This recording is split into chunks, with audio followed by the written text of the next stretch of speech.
This is Dr. Steve Cangiano. I am the president and co-founder of RDT.Media and Events with its online companions, relationship-development.com and humanity-upgrade.com. I've been looking forward to this interview. This is with Bobby Umar. He is one of our contributors, but he just an amazing giving personality on top of it. I'm gonna do a brief introduction, then we're gonna hear from Bobby. Bobby Umar is an inspirational speaker, coach, and one of the most prolific advocates of heart-based leadership. We want to talk about that in North America. Inc. magazine named him one of the top 100 leadership speakers along such noteworthy giants as Richard Branson, Brene Brown, John Maxwell, Robin Sharma. Bobby is a 5-time TEDx speaker. He's going to talk about that. And one of the top social media influencers in the world with over 500,000 followers. He has been named the second best business coach to follow. We think of him as the first best, but on Twitter, and the 4th best leadership influencer according to CRED, K-R-E-D. Bobby is an author of 3 books, including an international #1 bestseller, contributor to the Huffington Post, and we don't want to take up the whole interview with his resume. Why don't you, anything you want to add, anything I missed there, Bobby? No, I think you covered it really well. And first off, thanks for letting me be here. The main things that, I'm very proud of is the fact that I've been an entrepreneur and a dad and a speaker for over 12 years. I've traveled all around the world. And most of my work is about helping, others find more fulfillment from a personal branding and alignment and meaning perspective. So, yeah, I think you covered a lot of it. I think the only other thing I would add is that I'm a big advocate of personal branding. And I ran a conference called DYPB, Discover Your Personal Brand, which is now my new startup. So I'm actually doing events all year round around alignment, fulfillment, and impact. So that's all about personal branding. Yeah, so I wanted to start there, decide your personal brand. Tell us about that and tell us how you help people, I guess it's get in alignment with who they are and then be able to, bring that out into the marketplace as a personal brand. Tell us about that. Yeah, so let me start by saying that, my why statement, which is what Simon Sinek talks about in his book, is there are lost, stuck, and unfulfilled leaders everywhere. And what that means is everywhere I go, I meet people who feel lost in their jobs, stuck in their careers, unfulfilled in their relationships. And so all my content, speeches, keynotes, coaching, events, all have something to do with that. And the people that I target are the ones who need that. So if you're an entrepreneur, you're feeling a little bit unfulfilled in your business, maybe you want more alignment, you want to have more clarity or point of focus or point of differentiation. So personal branding can help you get there. You might be in a career, you're trying to maybe do a side hustle, you want to transition out. You want to have something that's a little bit more, not feeling stuck so much. So allowing you to create more greatness and impact and legacy by working on your personal brand. So, whether you're an individual or whether you're an organization, personal branding is a way for you to get 3 things. There's 3 things that most people want. Number 1, they want what's called alignment, aligning my values, aligning my passion and interests, and that ultimately leads to fulfillment. The second thing they want is focus, because we're all distracted, we're all busy, we're all overwhelmed and burnt out. We want to have something we want more clarity. We want more purpose-driven activity. And the third thing we want is impact. We want to be able to have a story and create achievement and have legacy. And so personal branding, by working on your own personal brand, is going to help you get those 3 things. And who doesn't want those 3 things? Yeah. So if I could sum it up, alignment, purpose, impact. Yeah.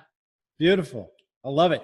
Now, another thing that you really get into, and this concept's so important, is the powerful or the personal story. You get people to really understand what their personal story is, and everybody has an important story to tell.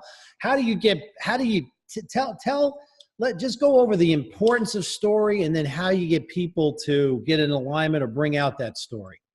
Well, stories are really important because it's about expressing your experience, your values, your beliefs, your culture, how you see and view the world. And every single person has a unique story.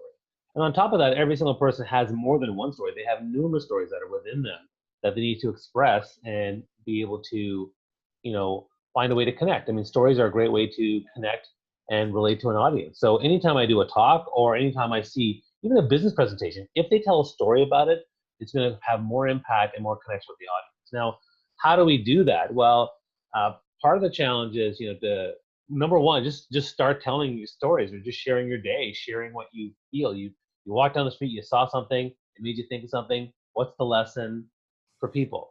Just start. But for people who want to learn how to create stories and understand how stories work, it's really a question of going through the experiences of your life. So I could take someone's resume, for example, and every single bullet point has a story behind it.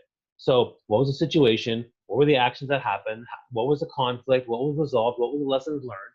And if you story arc that way, just like Pixar would do with any sort of animation movie, you can create powerful stories for anything. So for even all my work, whether it's networking or personal branding or social media or anything that I talk about, I have dozens of stories that I use in my content. And so, everyone out there has this opportunity, even if you're a B2B business, to create stories around your product, your service, your life, your career, and create, really great ways to connect with people. And this is what's happening now.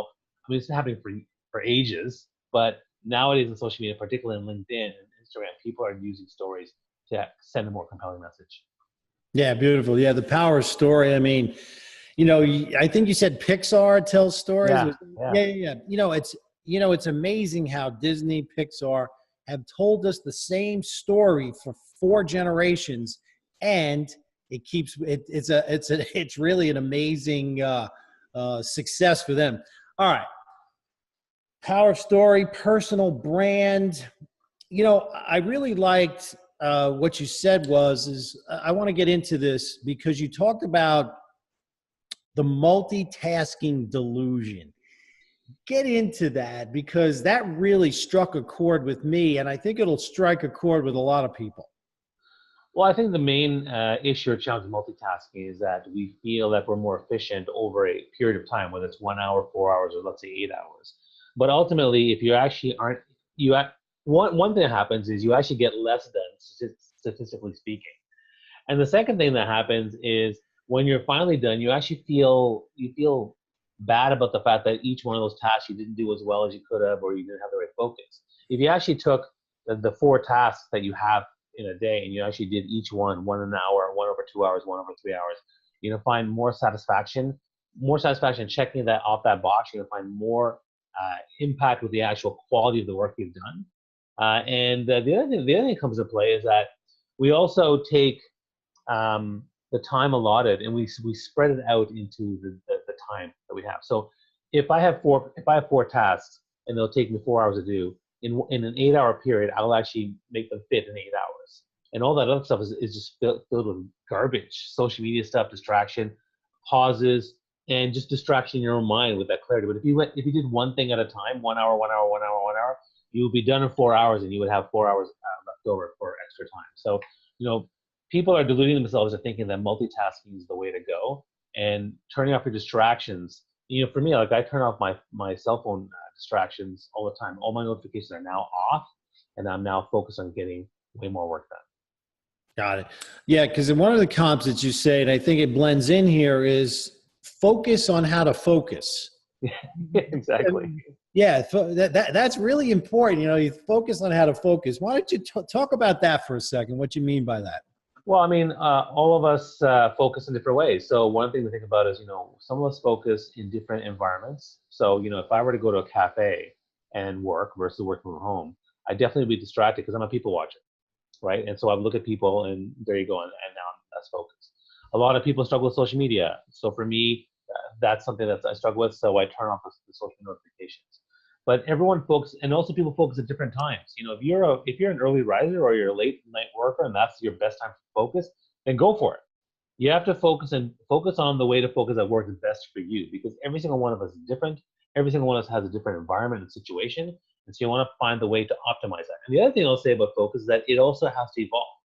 How you focus may change over time, so make sure you review how your current focus is and how it might change in a year or two. Beautiful. Interesting. Yeah. So you think that, so what you're saying, I think, is that focus evolves or your life evolves. Yeah. Everything evolves. I mean, how your personal brand, for example, evolves. What you value. I mean, what I valued 10 years ago is different now because I have children. So it's evolved.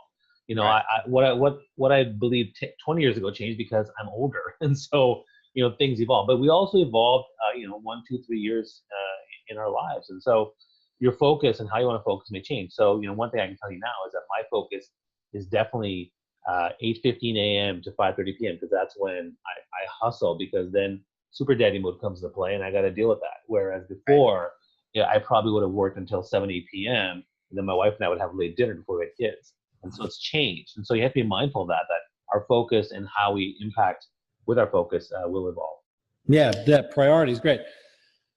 A concept, I want to get into the public speaking kind of at the end, because I actually saw some of your speeches. They're really great. Another concept you talk about, and we actually in the previous video we just did, is fail forward. Basically, how do you organize this quote unquote thing called failure? Define that for us, and then how do you move forward after that? Yeah, so failure is something that a lot of people don't understand, or they fear and they have issues with it. And corporate environments, again, don't support the need or to fail. But number one truth is failure is inevitable. Every single successful person on the planet, in every category, health, politics, business, you name it, they have failed. They've said something dumb, or they failed on a project, or they didn't meet expectations, or whatever it might be. We've all failed. So number one, embrace the mindset that failure is inevitable. And if you look at skiers, one of the things they teach you when you're skiing is they teach you how to fall first, right? Because they know that's going to happen, and so you have to get used to it. And that way, once you're more comfortable with failure, you're more likely to take risks, be more daring, to seize opportunities when they come versus being trepidatious. So that's the first thing. The second thing is the whole concept of failing forward is that every single failure is a chance to learn and get feedback and improve. So, you win some, you learn some. Rejection is just redirection. So it doesn't matter, whatever failure you get, however small, however big, it's a chance for you to get the feedback, learn from it, make sure you don't do it again, and evolve. So the whole concept of failing forward is, you may fall, but fall forward, pick yourself up, observe, figure out what went wrong, what happened back there. Okay, now let me keep walking forward. And if you take the feedback and you build a better mindset and you embrace the fact that it's going to happen, you're going to be able to take your career, your business, and all your opportunities that do fail and move forward in a much more positive way. I'll tell you a little story right now. So I heard about you that, basically had joined the site, and the first article I read was this relevant resume, and somebody pointed out to me, and it said, put your failures on your resume. And I said, who is this guy? He putting failures on the resume? But then I read through the article and I thought about it, and it really makes sense. Touch on that briefly before we get into some of the other topics I want to talk about. Yeah, so I think a lot of people will always put together a profile, whether it's social media or resume, and that's just fantastic and everything's perfect. But the truth is, if you want to create a connection, and I'm all about the power of connection. If you want to create a connection and create that relevancy and that relating to the application, showing your failures will actually be a great way to. It's a hook. It's a great hook to what you're talking about. So if I say, here's my speaker stuff, here's what I've done, but here's something that I screwed up a project, you're going to make yourself far more interesting. You're going to make yourself far more relevant, and I think people are going to say, wow, this person is authentic, they're genuine, and I want to learn more, because they want to learn more about the fact, why did you talk about those failures? Why did you actually embrace that? They want to know this guy. It's the same thing when I put on my resume years ago that I did jazz dancing. Like, who's this jazz dancer guy? Okay. It was a hope. It was something on the second page of my bottom of my resume, but people loved it. So failure, I think, is a new thing that we're trying to get people to embrace. And we're not saying, plaster your resume. Oh my God, I failed this, and this. But throwing one. I got arrested, and my DUI is, you want to just have like one or two really interesting stories on your resume that just stand out, get their attention. Totally get it. Yeah, that's a great idea. It really is. With some balance, which you talk about in the article. All right. You say that every leader should invest in public speaking. I agree with you, but tell me why you think that way. Well, it goes back to the fact that every single person has a story. Every single person has a voice. And leadership is about influence. And whether you're even a solopreneur, you're going to have to work with people and influence your people, your ideas, your business, your product, your service. If you are in the corporate environment, you have to sell your ideas, and you have to sell your team, and you have to sell to upper management. So speaking is something that every single one of us does. There's people everywhere, and we're always speaking. We're always influencing. Which movie to go to, what book to read, what business project to take on. So if you want to, build yourself as a strong thought leadership personal brand, investing in public speaking is going to be huge for you. If you're an entrepreneur, you can talk about your business and some of your stories. If you're a corporate career person, you can talk about the learnings of your company or your career path. So for me, I totally think everyone should embrace public speaking as one of the, I actually say public speaking is one of the three core aspects of thought leadership. If you want to build a huge thought leadership personal brand, you need to look at public speaking. The other two is content generation. The other one is networking. Gotcha. Good. I want to get into those as well. One of the core principles, actually, my wife taught me, who is the founder of RDT, is thought leadership. How do we, what define thought leadership and why it's important in your personal brand, in the marketplace today? So thought leadership essentially is being the go-to person for that industry or expertise. It's the person that is driving the conversation versus following the conversation. It's the person that people think of when they think of, let's say you're a shoemaker. If you're a shoemaker, you want people to think, oh yeah, you know what? Yeah, this Joe is the best shoemaker ever. Why? Because Joe's creating this great content. Joe is innovating. Joe is driving the conversation forward and coming with new ideas. And so no matter what job you have, what industry you're in, you can create a huge thought leadership personal brand by investing in what I call the three aspects. One is networking, building relationships both broadly and deeply. That's one. Every thought leader does a good job of that. The second thing that they do is they generate ideas and new content. So, Jay-Z's writing songs, Oprah's writing books, Gary Vaynerchuk is doing motivational videos.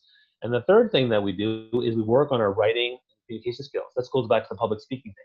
If you continue to write, and you continue to speak and work on those things, you'll actually become a much better thought leader in shoemaking, in astrology, in technology, in any sort of field. So that's why thought leadership matters, because that's what people are looking for in any industry. It'll make you a successful business person and also give you a chance to get the word out there and create impact.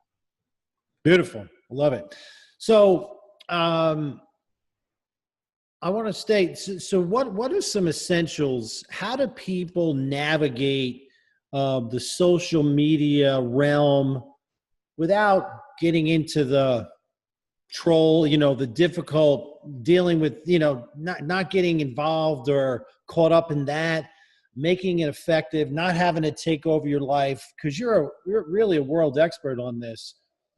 Give us a synopsis on how to manage and navigate that world.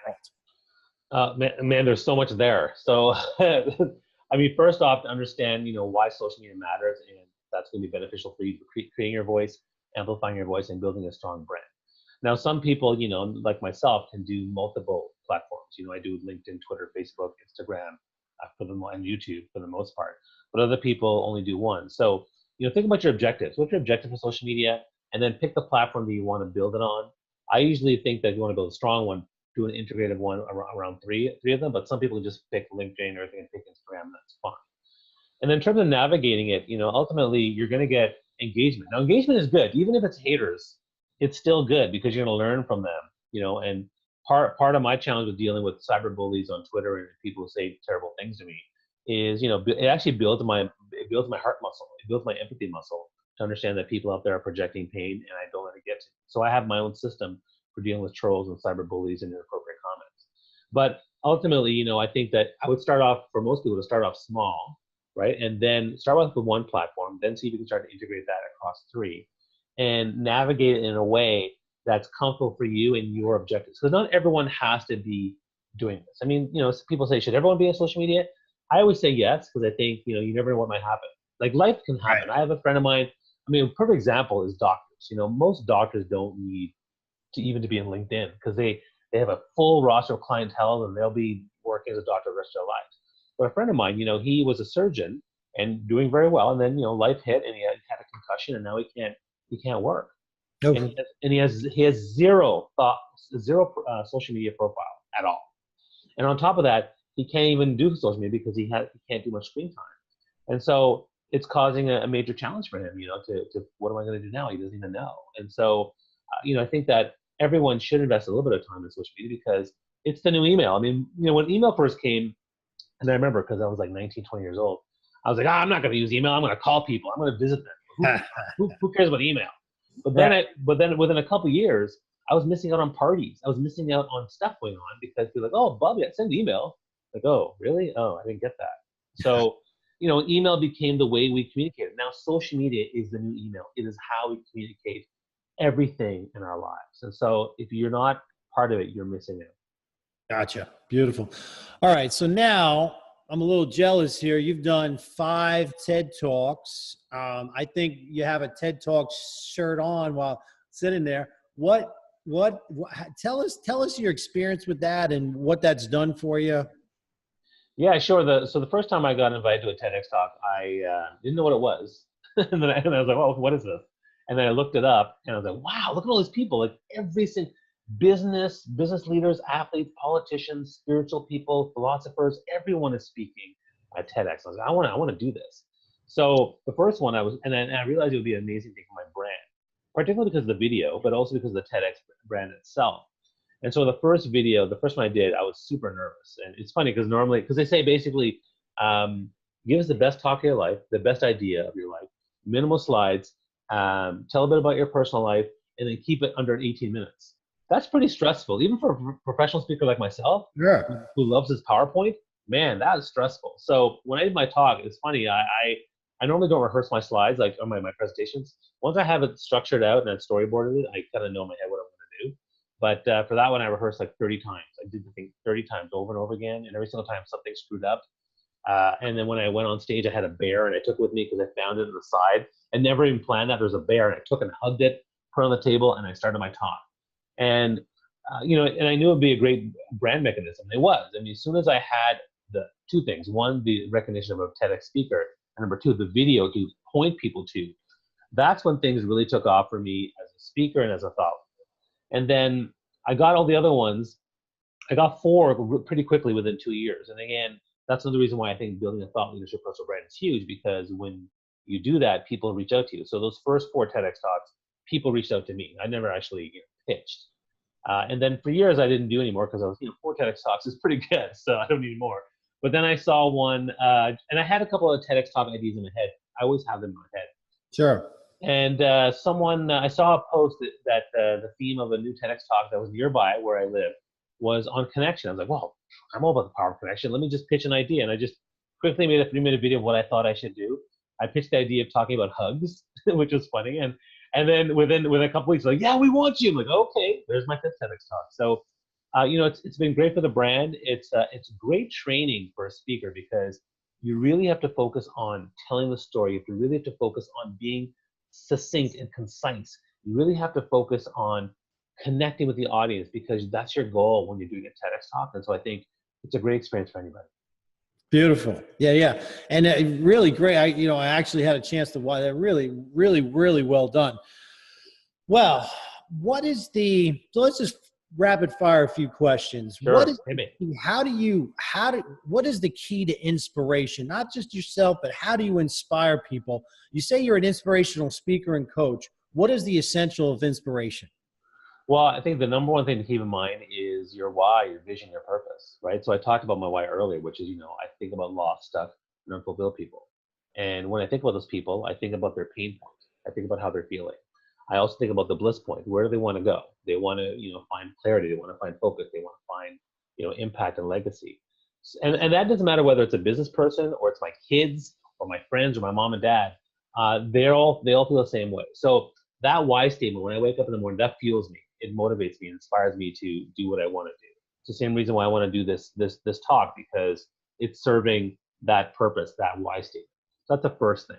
The second thing that I do that helps me inspire people is I'm constantly engaging with people, and so I create content, I get feedback, I engage, I ask questions, and I'm open to feedback. I'm open to criticism, constructive, or even the haters, and I take that and I learn from it to create more inspiration for the people that are out there. So when I'm creating content, I've already got the feedback, I've already got the data, the information that I know is going to resonate, and I know, and I have done that, and I try some things that don't work, but I've been able to take that feedback and feed it back into me, which is what feedback should do, or good feedback, and then I create content that I know is going to resonate. Now, in terms of how it inspires people, there's a whole thing about, you want to inform, educate, entertain, and inspire. But how do I inspire? To me, one way to inspire, what I do is, one is my dynamic energy, right? Very passionate, very dynamic. That's the energy that I use to inspire people. The second thing I do is I tell personal stories of myself and what I've been through. And number three, I'm very open to embracing vulnerability. So I'm totally fine sharing stuff where I've been terrible and what the lesson learned was. And that, again, creates inspiration for people. And for me, those are the three things that I would do. Beautiful, beautiful. Give us one brief story, if you don't mind, that really shaped or changed the direction of your life. Hi. Okay. So let's see.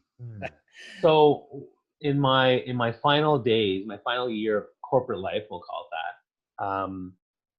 My wife and I were struggling to have kids, and so I was getting some medical procedures done to investigate what was going on. And I was stressed out at work, and I was working 80 hours a week, for building someone else's dream. I was stressed out, and then I had a panic attack in January, and then in March, and then the doctor's results came, and I was so busy and stressed out, I didn't go to the doctor for 4 months after the results came back, because I did a test in December. In March, I went to the doctor finally, and he's like, "Oh, by the way, Bobby, you have diabetes." I'm like, "What? No, I don't. That's stupid. Wow." And then he explained it all, and I was kind of shocked. And then we did another test 2 weeks later, confirming that issue. And then I went to my employer and I said, "Look, I need to take 2 weeks off to get my health back in order. I need to take, and then I want to scale my hours back from 80 to 50, something reasonable, 50, which is also tough, but I said 50." And 3 weeks later, they gave me a package, and I was like, "Wow, they don't care." Like I just couldn't believe it. Like they don't care. They don't want, like they have other people lined up to take my job, and I got my package, and it really taught me a lot about corporate and organizational entities. No matter how much they value people, and some of them do really well. Absolutely, I totally agree. But the highest people can go in an organization is two.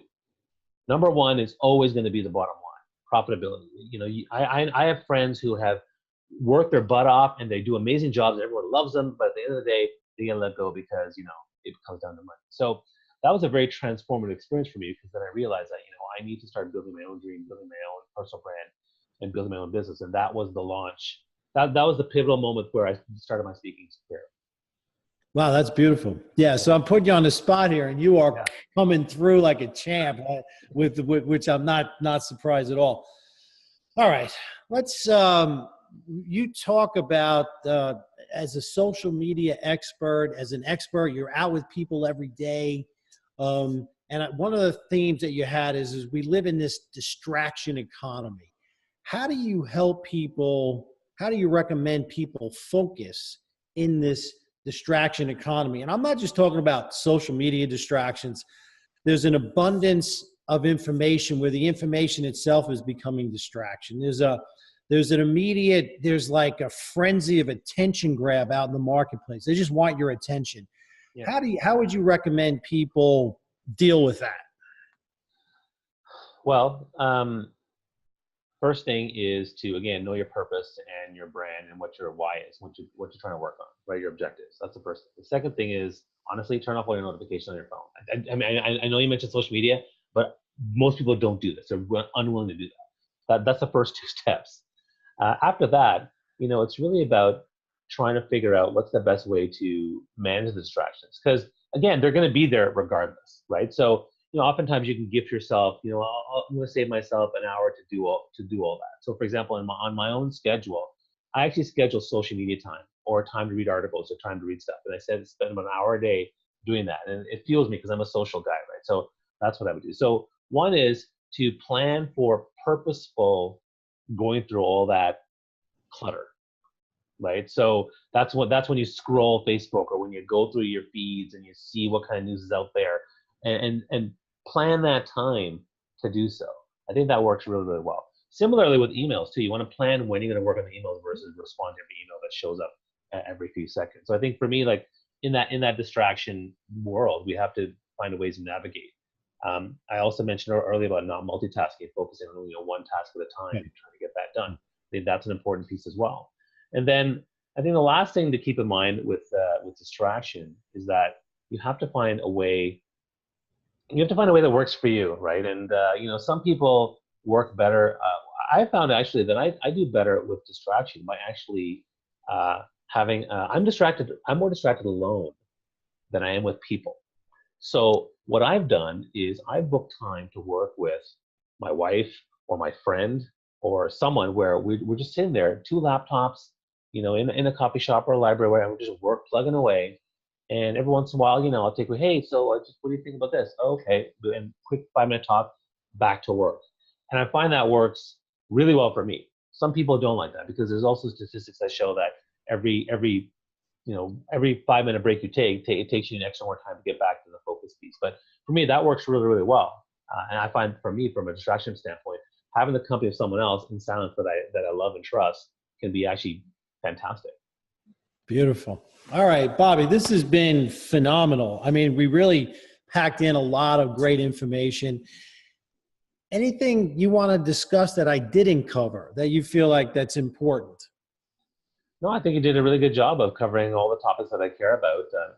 For me, I'm really big on getting people to be public speakers and getting them out there. I'm really big on people finding more alignment with their personal branding, and I'm very, very keen on trying to help people find more fulfillment and legacy and impact. And if I can do that with my work here or the writings that I do or the videos that I do, then I'm delighted and honored. And it's good because once you find that thing that you really want to do the rest of your life, you want the rest of your life to start right away. And you get very excited, you get very passionate, and I've been like on this high now for over 12 years. So I hope other people will do the exact same thing. Yeah, it really comes through because you can just feel your excitement, your alignment, whether it's on LinkedIn or on your interview or this interview here today. It's really phenomenal. Bobby, this has been an absolute pleasure. Your focus, alignment, and caring about people really comes through. How do people we're going to have some links. We have some links on the site. How do people get in touch with you? The best way to get in touch with me is through my website, rayallen.com. But also my LinkedIn profile is pretty prolific, and all across social media, you can use my tagline, which is basically Rayhan Bobby. So all three of those methods would be a great way to get in touch with me. Very good. Bobby, it has been an absolute pleasure. We hope you'll come back, especially as we develop Humanity Upgrade. That's a perfect fit for you and what you're doing. This is Dr. Stephen Cangiano, president and co-founder of RDT.Media and Events, signing off. Bobby, thank you for joining us. My pleasure. Thanks so much.